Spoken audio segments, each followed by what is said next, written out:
Da die Corona-Pandemie auch unsere Reisemöglichkeiten im Jahr 2020 stark eingeschränkt hat, entschieden wir uns kurzerhand für ein Corona-unabhängiges Projekt direkt vor unserer Haustür. Von Urlaubsplanung halten wir grundsätzlich wenig, dementsprechend packen wir einfach unsere 7 Sachen an die Räder und los geht's. Wir wollen unsere geliebten Alpen so intensiv wie möglich erleben, über die höchsten Pässe fahren, einsame Gipfel besteigen und wunderschöne Orte finden, die in keinem Reiseführer auftauchen. Eine konkrete Route steht zwar noch nicht fest, aber ganz grob haben wir uns 3 Schwerpunkte gesetzt. Einmal eine klassische Transalp von Kufstein bis zum Gardasee, dann irgendwie rüber zum Mont Blanc und diesen einmal komplett umrunden und schließlich über die uns völlig unbekannten Südalpen bis ans Mittelmeer. Wir, das ist mein treuer Weggefährte Schmoos Bertel und meine Wenigkeit. Jetzt geht das richtig los! Zusammen haben wir schon die unglaublichsten Geschichten überall auf der Welt erlebt. Nichtsdestotrotz werden diese 3 Wochen in den Bergen wohl auch eine echte körperliche Herausforderung für uns. Für die ersten Etappen haben wir sogar noch Unterstützung von unseren guten Freunden Bench und Stevo bekommen. Die flache Anfahrt aus München ersparen wir uns. Wir wollen schließlich hoch hinaus und deshalb starten wir in Kufstein, dem Tor zu den Alpen. Wir wählen eine unbefahrene Route über die Kitzbüheler Alpen, die Hohen Tauern und die Dolomiten. Die ersten Tage macht uns vor allem die große Hitze zu schaffen. Unser erster Pass ist die Filzenscharte in den Kitzbüheler Alpen. Von hier erhaschen wir die ersten tollen Bergblicke in die Hohen Tauern. Und das bereits nach einem halben Tag. Nach der Mittagspause geht es hinunter ins Tal zur Salzach, um am Nachmittag noch den zweiten Anstieg in Angriff zu nehmen. Hinauf in die Krimmler Arche. Scheiße! Zu heiß! Was halt? Müssen wir uns hier hochkämpfen. Völlig dehydriert und entsalzt.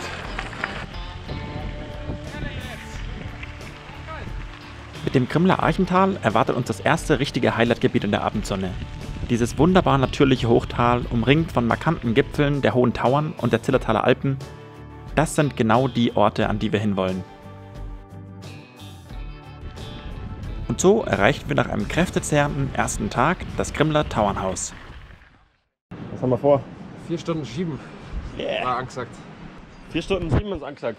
Dann gehen wir hoch auf die Krimmler Tauern und dann rollen wir, ich glaube das sehen wir noch nicht, es geht da rechts rein. Und dann rollen wir ewig weit runter bis Brunneck und dann geht's nochmal auf die Kreuzwiesenalm. Wird geil. Wetter ist stark. Schmausinger. Ganz genau. Wunderbar.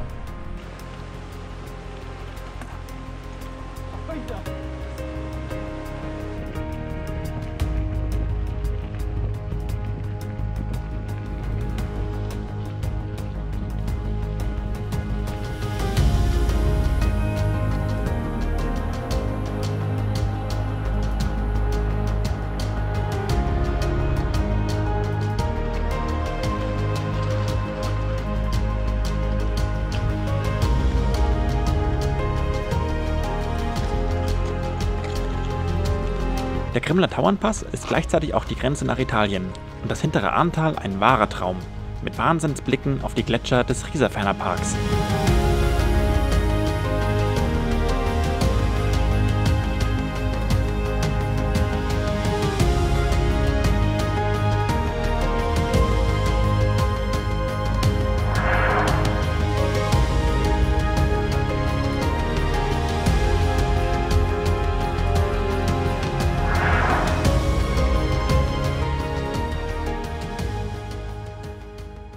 Dann kam endlich die erste richtige Abfahrt.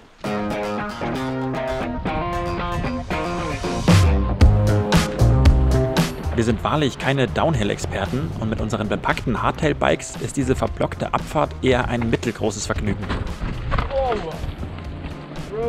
Aber irgendwie kommt man bekanntlich immer unten an.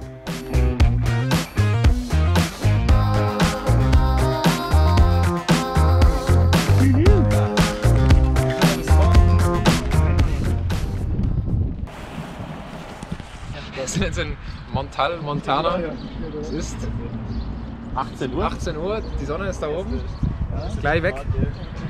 Und wir haben noch 1200 Höhenmeter vor uns, die wir uns jetzt hochschubben. Und wir haben Bock drauf! Wir haben Bock drauf.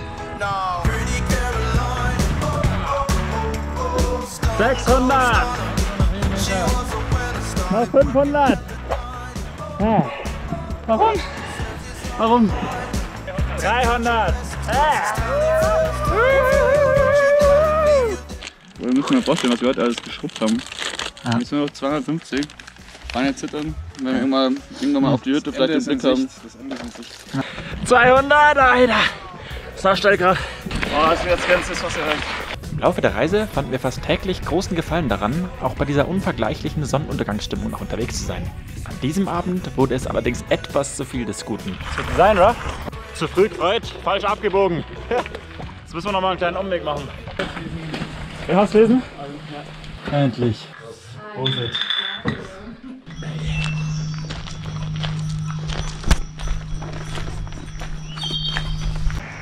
Morgenstunder Gold im Mund. Schieben wir gerade durch einen schönen Waldweg durch. Grooven uns ein bisschen ein. Hoffen noch auf einen guten Trail ins Tal runter. Werden dann so hoch und das Tal entlang schrubben und dann schön auf die Bindelweghütte noch ein bisschen Gas geben drauf. Wird super.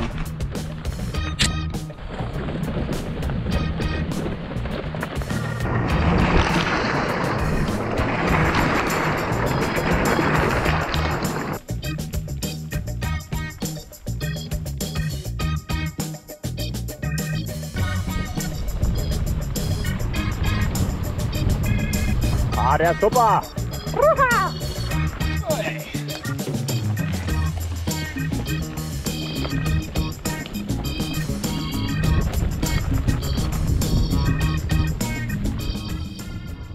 Im Tal angekommen, war es wieder einmal blockheiß. Zum Glück ging es gleich wieder hinauf zum Ja, check! Oh! Das ist hinter uns, ja. So viel Kurz vor der vom letzten Berganstieg. Das hat eigentlich gerade geschifft. Deswegen haben wir Pause gemacht auf dem Pass. Campolonio. Haben kurz einen Kaffee gesoffen. Jetzt scheint auch einmal wieder die Sonne und das ist alle guter Dinge, aber wir haben einen Platten. Den Blick der Benny kurz. Pumpen! Pumpen! So, wir schrauben uns gerade auf den letzten Pass hoch. Zuerst Straße und dann auf den Binselweg. Klassiker.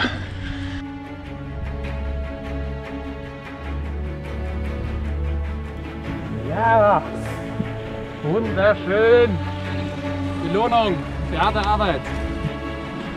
Ostopodoi! Hey! Wegschrupp! Woohoo! Oh mein Gott. Wie schon bei den Hütten zuvor, waren wir die einzigen Gäste und hatten diesen gigantischen Blick auf die Marmolata nur für uns alleine. Dieser Abend und vor allem der Sonnenaufgang am nächsten Morgen sollte eines der ganz besonderen Highlights werden.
Nach dem wundervollen Sonnenaufgang und jetzt leider der traurigen Verabschiedung vom Stevo haben wir jetzt genug Zeit vertrödelt, um wieder in der Sonne und im T-Shirt zu starten.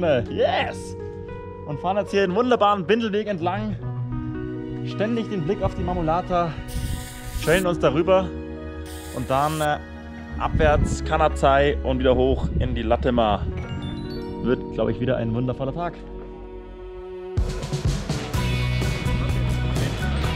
Klar.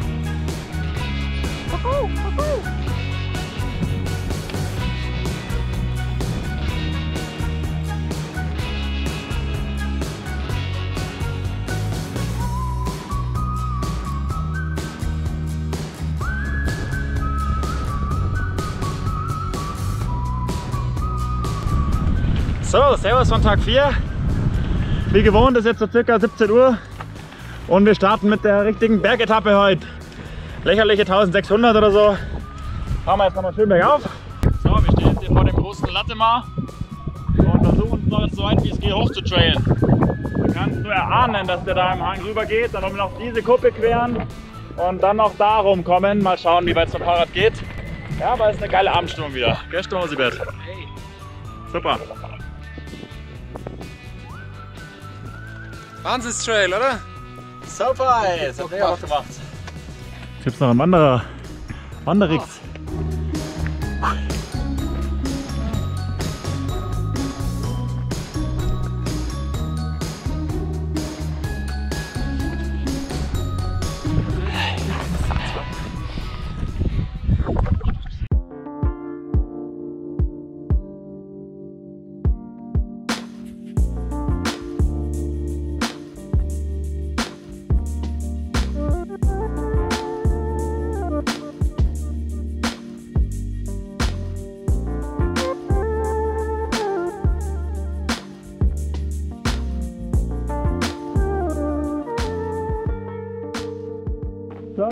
Tag 5 bricht an. Wir sind jetzt da runtergelaufen von der geilen Hütte und haben umgepackt auf Bikepacking erneut. Und jetzt trailen wir runter und schießen dann ins Etschtal und haben uns entschieden, heute noch den Gardasee anzupeilen. Der andere schaut richtig dumm da hinten. Unser Energieverbrauch ist bei über 2000 Höhenmetern am Tag natürlich enorm.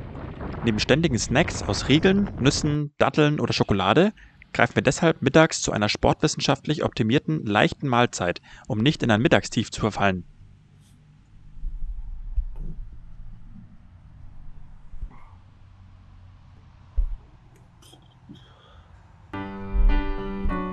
Hallo. Regenpause, Regenpause. Unterschlupf, das Schiff wie aus Kübeln gerade. I'd only let you down. I say you don't know what you're doing. I wonder why you come Jetzt geht around das richtig los! when you say this storm is brewing.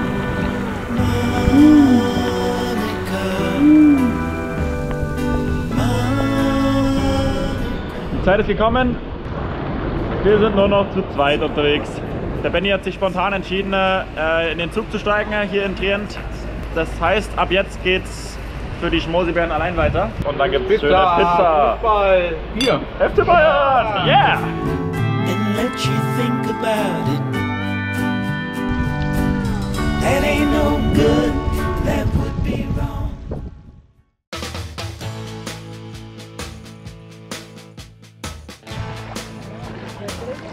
Am Gardasee bestaunen wir das unglaubliche 8:2 unseres FC Bayern gegen Barca, waschen erstmals unsere Klamotten und müssen dann schweren Herzens eine Entscheidung treffen. Entweder wir fahren die gesamte Strecke mit dem Rad, müssen aber dafür einige flache Etappen einbauen, oder wir überspringen einen Teil schweren Herzens und können dafür den Fokus auf Berge legen, jeden Pass und geile Gipfel einstreuen. Die Entscheidung fällt pro Höhenmeter und für eine kurze Zugfahrt ins Aostatal. Von dort fahren wir dann die gesamte Strecke mit eigener Kraft.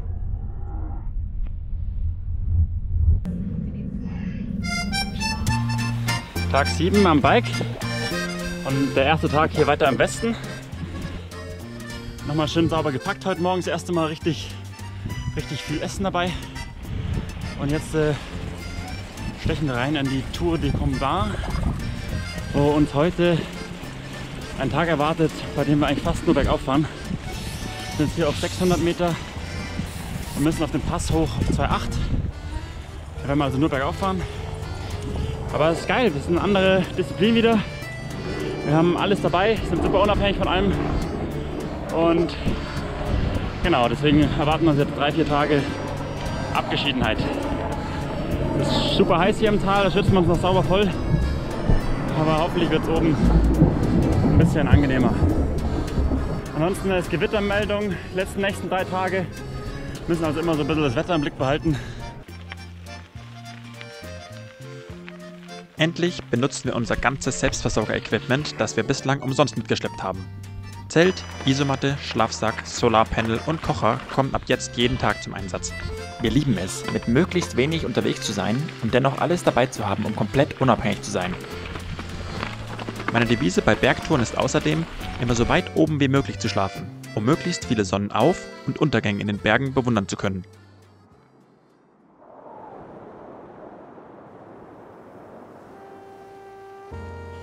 Da wir, um Gewicht zu sparen, nur meinen kleinen Ein-Personen-Kocher dabei haben, müssen wir immer nacheinander essen, was manchmal auch ein Nachteil sein kann.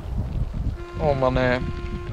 Jetzt muss es auch noch anfangen zu regnen, während der Schmausi frisst. Peter natürlich schon gefressen. Ich bin schon satt. Mann. Ja, hoffen mal, dass es nicht zu stark regnet, sonst wären wir nass im Zelt. Bin schon nass. Ja, hilft nix. Naja, jetzt geht's gleich in die Haie. Abends gibt es meistens Nudeln und morgens Porridge. Allerdings muss man hier etwas flexibel sein, je nachdem, was die kleinen Dorfläden im Angebot haben.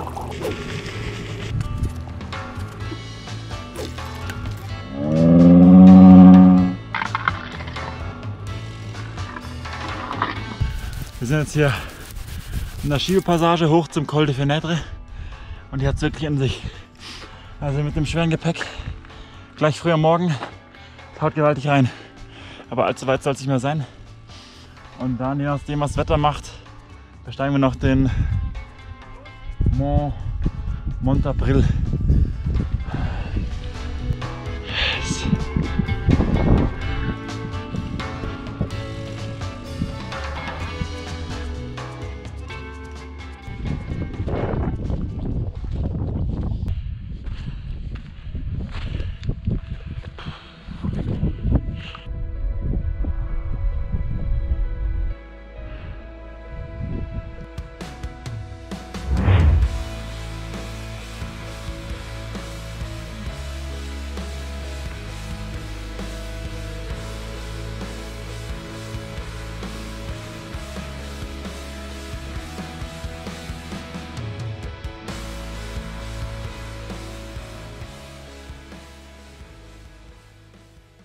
Auf der anderen Seite des Passes erwartet uns ein göttlicher Trail, der uns tief hinein ins Schweizer Wallis führt.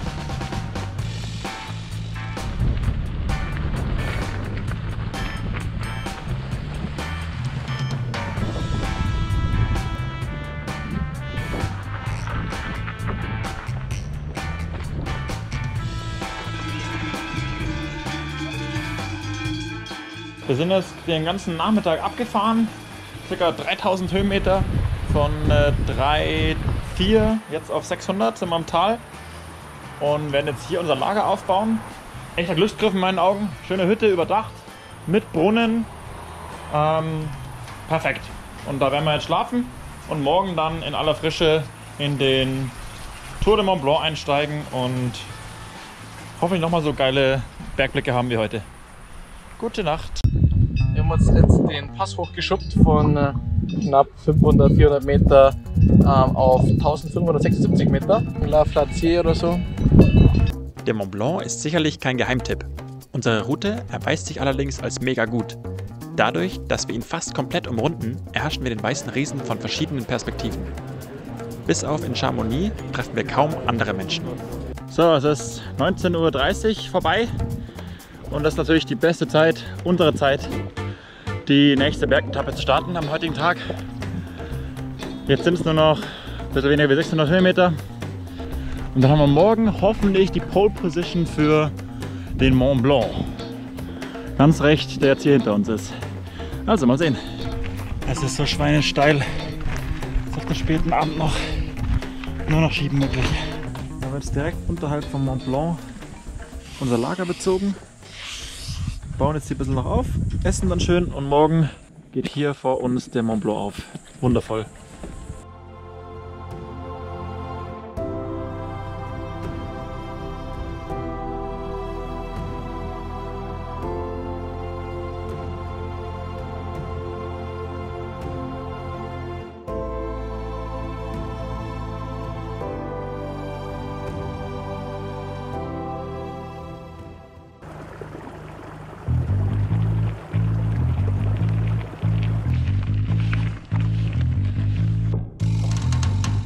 Wir machen nach wie vor täglich fast 2000 Höhenmeter und 75 Kilometer im Durchschnitt.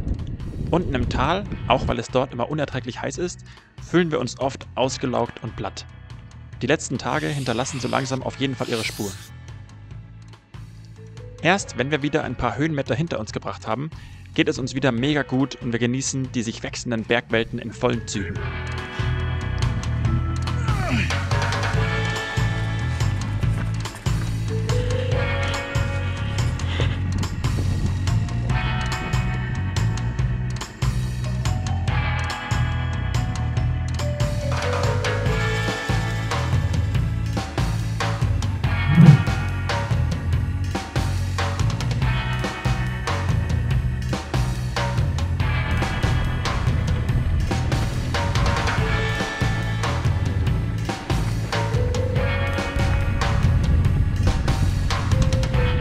In 18 Tagen schlafen wir nur 3 Mal in Campingplätzen unten in der Zivilisation.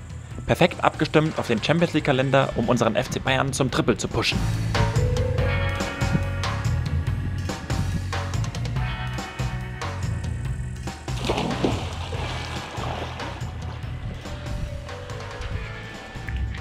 Letzter Pass für heute. Yes, jetzt geht's noch bergab. Pausetage haben wir im Endeffekt keinen einzigen gemacht. Wir haben uns eigentlich öfter gedacht, dass wir an coolen Orten ein bisschen verweilen könnten, aber spätestens um Mittag rum überwog immer die Neugier weiterzufahren, neue Pässe zu machen und Gipfel zu besteigen. Tag 12 und wir befinden uns mittlerweile tief im 3. Abschnitt unserer Tour. Heute Morgen haben wir den Col Madeleine überstiegen und haben damit auch den Mont Blanc hinter uns gelassen. Abfahrt vom Col de Madeleine. Heute Mittag hatten wir eine absolut Horrorphase im Maurienntal bei gefühlt 100 Grad im Schatten. Abartig. Auf der Hauptstraße mit sau viel Verkehr.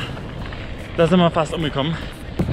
Wir sind jetzt wieder hoch oben in der Nähe vom Col de Gabillier, bekannter Tour de France Pass. Wir haben uns aber hinter uns liegen lassen und uns für die Mountainbike-Route entschieden und stechen jetzt hier richtig tief rein in die Berge. Und ja, auf dem Weg nach Süden warten noch einige hohe Pässe auf uns und hoffentlich richtig geile Gipfel. Und ja, wir sind gespannt. Von dem Teil wissen und kennen wir jetzt am wenigsten, also im Prinzip gar nichts. Irgendwo da wird gezeltet. Wow! Auf 2600 Meter Höhe.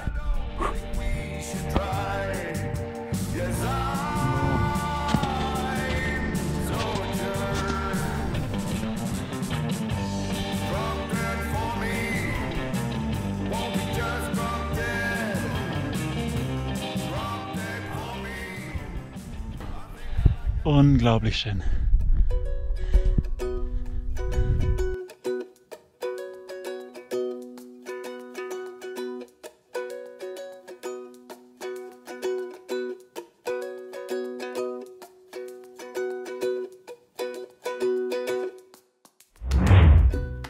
Wir sind hier auf 3100 Meter.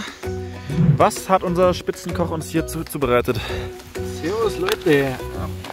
Heute ist mal was anderes wie Nudeln mit Pesto. Und zwar haben wir hier eine wunderbare Fertigmischung aus Couscous, verschiedenen Samen, getrockneten Tomaten, dem Brühwürfel. Eine richtig runde Sache, würde ich sagen. Ja, und dazu gibt es Ratatouille aus der Dose. Aubergine, Zucchini, Tomaten, was das Herz begehrt, alles vegetarisch. Und ja, dann haben wir hier noch geschnipselte Paprika und eine frische Tomate.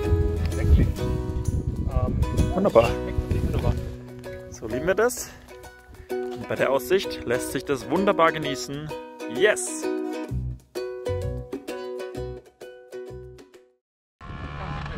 Die Franzosen lieben es, hier überall unschöne und hochfrequentierte Asphaltstraßen über die Berge zu legen. Manche davon nutzen wir aus, wie hier den Col d'Issoire. Allerdings genießen wir vor allem die technisch schwierigeren Gegenden, an denen keine Autos fahren und an denen wir fast immer komplett alleine sind.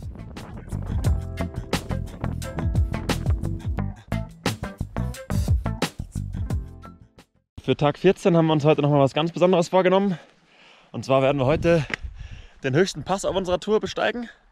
Der Col de la Noire auf 2950.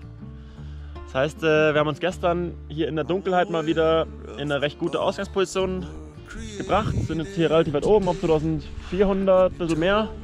Schöne Hochebene. Von hier wird es nicht mehr allzu lang fahrbar sein. Da werden wir dann richtig schön viel tragen müssen nochmal. Und von dort kann man dann nochmal ein paar 3000er mitnehmen. Wird sicherlich ein tougher Anstieg heute Morgen, aber es wird sich hoffentlich lohnen.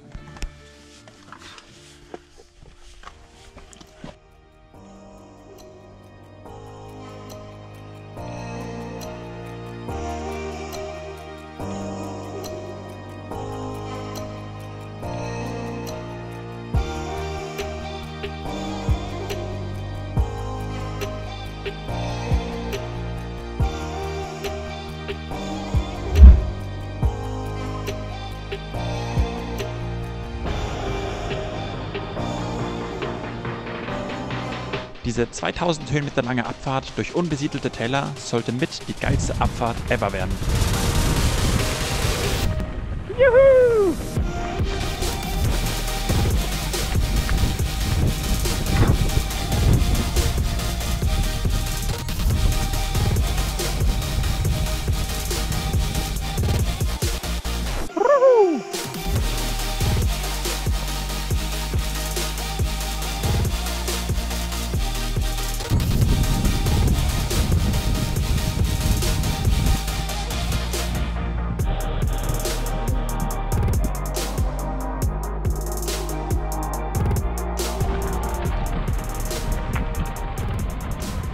Beste Abfahrt. Beste Abfahrt. Hey. So langsam nähern wir uns auch endlich unserem finalen Ziel. Das erste Mal, wo jetzt Nizza angeschrieben ist. Noch 140 Kilometer. Wuhu! Wir kämpfen uns jetzt seit fast 3 Stunden, ne? Ohne Pause, den angeblich höchsten Pass Frankreichs hoch. Die Route de la Bonnette. Der Arsch tut so unheimlich weh. Kannst nicht abwarten, es endlich geschafft zu haben. La Bonnette, made it. Kurz vor Sonnenuntergang. Ah! Das war hardcore anstrengend in letzter Zeit. Wieder einmal priorisieren wir einen Sonnenuntergang am Gipfel höher ein als das gemütliche Suchen und Aufbauen eines Zeltplatzes. Dafür sind wir am nächsten Morgen dann gleich in einer wunderschönen Gegend auf 2700 Meter Höhe, um einen ganz besonderen Tag zu feiern. Happy birthday to you. Happy birthday to you. Happy birthday, 2000. Happy birthday to you. Woohoo! Von hier aus hätten wir in einem Tag am Meer sein können. Wenn wir schon mal hier waren, so wollten wir nun aber auch noch die sogenannten Seealpen mitnehmen und entschieden uns für die 3 Tage längere Route entlang des Grenzkamms zwischen Italien und Frankreich. Nein! Nein! Komm! Jawohl! Das ist geiles Wasser!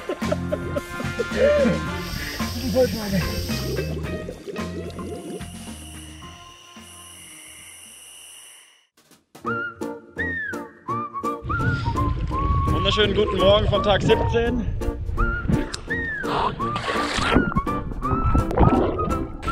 Wir sind gerade in Limone im Piemont und heute ist ein besonderer Tag, ist ein besonderer Aufstieg und zwar ist es unser allerletzter. Von Norden stechen wir jetzt in die Seealpen rein und morgen rollen wir rein ins Mittelmeer. Aber heute macht es uns nochmal schwer, weil es hat wieder 40 Grad. Wir sind eigentlich schon völlig durch und jetzt steht noch ein Anstieg von 1000 Metern vor uns. Deswegen werden wir jetzt zu den äußersten Mitteln greifen, Musik aufdrehen, T-Shirts ausziehen und uns so dermaßen da hochpushen, dass es alle Welt mitkriegt. Geh, Schmaus! Yes! Yes!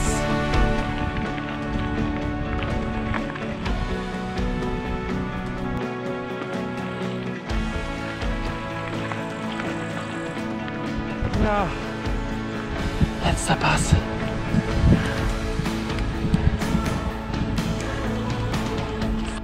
Hier oben wollten wir nun noch einmal 1 bis 2 Gipfel mitnehmen, einen schönen Sonnenuntergang ansehen und dann morgen endlich zum Meer rollen.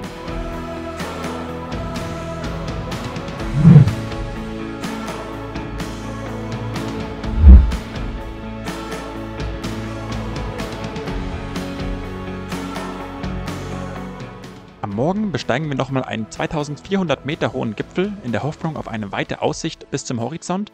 Das Meer erblicken wir allerdings erst, als wir kurz davor sind. Letzter Tag. Und immer wieder so Gegenanstiege sind dabei. Heute nochmal eine 100 Kilometer Etappe vor uns. Der Körper ist ehrlich gesagt wirklich komplett durch. Das Einzige, was weitermacht, sind die Beine. Beide freuen uns krass drauf, morgen mal nicht aufs Rad zu steigen. So viel ist sicher.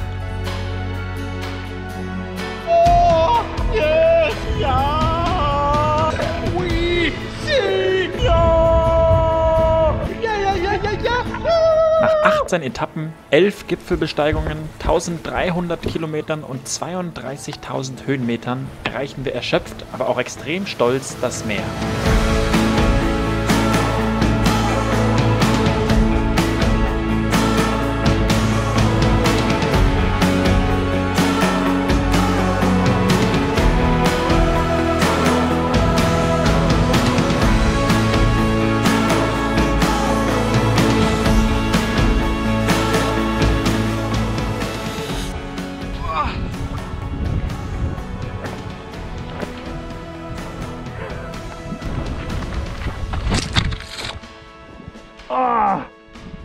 Prost, mich hat's geschmissen.